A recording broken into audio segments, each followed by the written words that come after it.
Kalau pelaku usaha itu pasti kan ada yang namanya CSR. Nah, itu kan suatu panggilan ya. Tapi dengan CSR itu meskipun kita keluarkan uang puluhan juta, ratusan juta, itu yang tersentuh tuh orangnya dikit. Beda kalau kita terjun langsung menjadi politikus, itu yang tersentuh dengan kebijakan kita tuh pasti lebih luas. Jadi ya kalau tertarik politik atau enggak ya jujur aja saya tertarik, tapi tidak sekarang. Ya karena itu tadi bisa menyentuh orang banyak. Kapan jadi? Melihatnya kapan? Maksud ketertarikan itu ada dalam jangka waktu 5 tahun, 10 tahun? Oh enggak, mungkin lebih. Mungkin 20 tahun lagi mungkin. 20 tahun lagi? Sekarang tuh zamannya politisi muda loh Pak. Ya kan? 20 tahun lagi melihat Mas Gibran? Ya, kalau saya melihat sekali lagi, saya melihat belum Gibran, Kaisang ini belum ada senang menuju ke situ.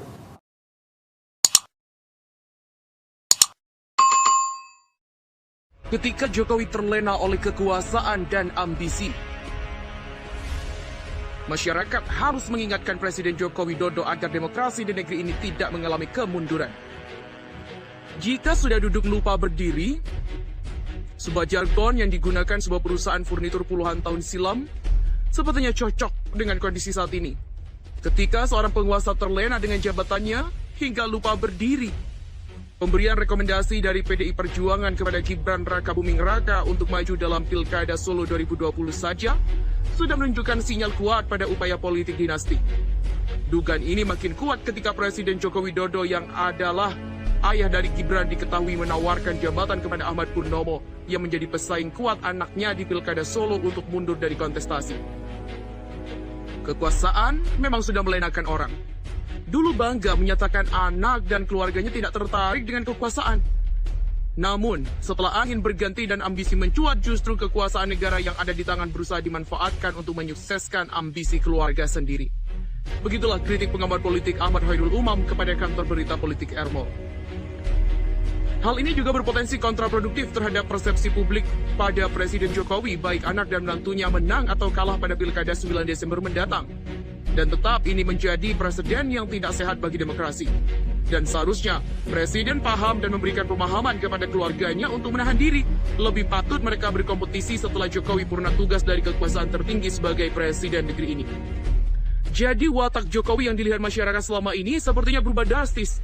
Masyarakat harus mengingatkan sebab jika masyarakat tidak atau bahkan tidak bisa memberikan koreksi terhadap perilaku presiden tersebut, itu bertanda tegas kemunduran demokrasi negeri ini. Begitulah kata dosen Universitas Paramadina ini.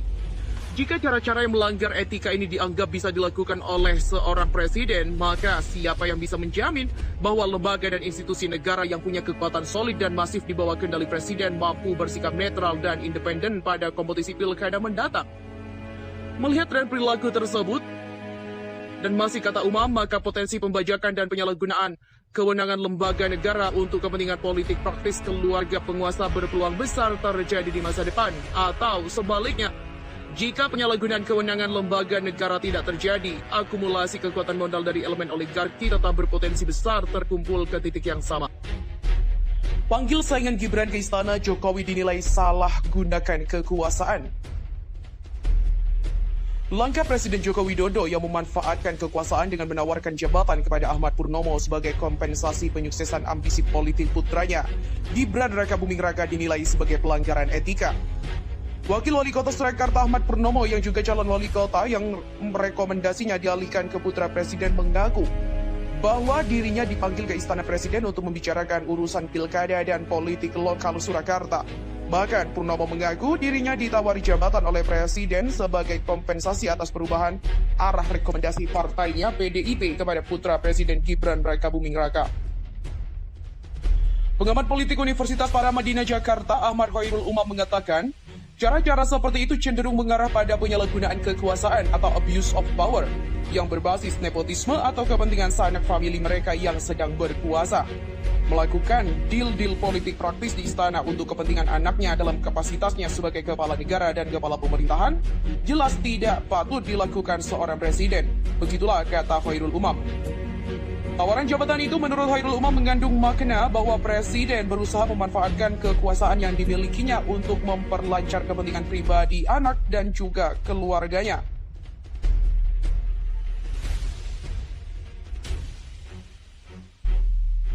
Dilihat dari berbagai sudut pandang, cara-cara politik yang kasar dan vulgar ini tentu tidak produktif untuk pembangunan demokrasi Indonesia ke depan.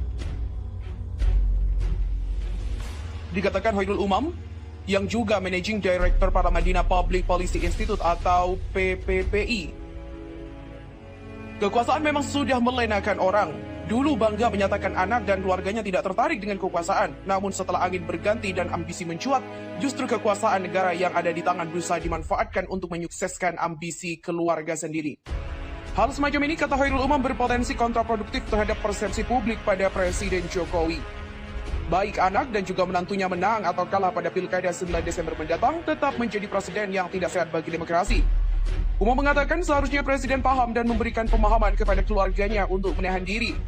Lebih patut mereka berkompetisi setelah Jokowi purna tugas dari kekuasaan tertinggi sebagai Presiden negeri ini.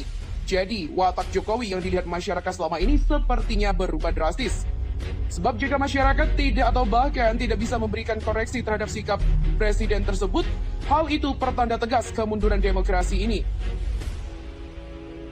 Melihat tren perilaku tersebut, kata Umam, potensi pembajakan dan penyalahgunaan kewenangan lembaga negara untuk kepentingan politik praktis keluarga penguasa berpeluang besar terjadi. Atau sebaliknya, jika penyalahgunaan kewenangan lembaga negara tidak terjadi, akumulasi kekuatan modal dari elemen oligarki tetap berpotensi besar berkumpul ke titik yang sama, yakni mereka yang didukung oleh pengendali kekuasaan. Dan ke depan, kata Umam, Presiden harus bisa membedakan antara hak dan etika politik sebagai kepala negara dan kepala pemerintahan. Presiden haruslah menjadi teladan bagi stakeholder politik dan demokrasi bangsa ini. Kepada Presiden, masyarakat menitipkan harapan dan juga mimpi. Jadi wartawan, kalau ditanya Pak, kalau ditawari pekerjaan gimana? Ya saya bilang, saya tidak mau, saya cinta di Solo aja kayak gitu. Kalau wartawannya tanya kalau ditawari pekerjaan, ditawari jabatan. Bukan Pak Jokowinya yang mengatakan begitu, tapi wartawannya. Jadi mereka tanyanya kalau gitu? Iya, ya saya kalau ditanya begitu ya, enggak, saya kepingin tetap di Solo, jabatan apapun saya enggak mau. Masyarakat harus mengingatkan Presiden Joko Widodo agar demokrasi di negeri ini tidak mengalami kemunduran. Jika sudah duduk lupa berdiri, sebuah jargon yang digunakan sebuah perusahaan furnitur puluhan tahun silam sepertinya cocok dengan kondisi saat ini.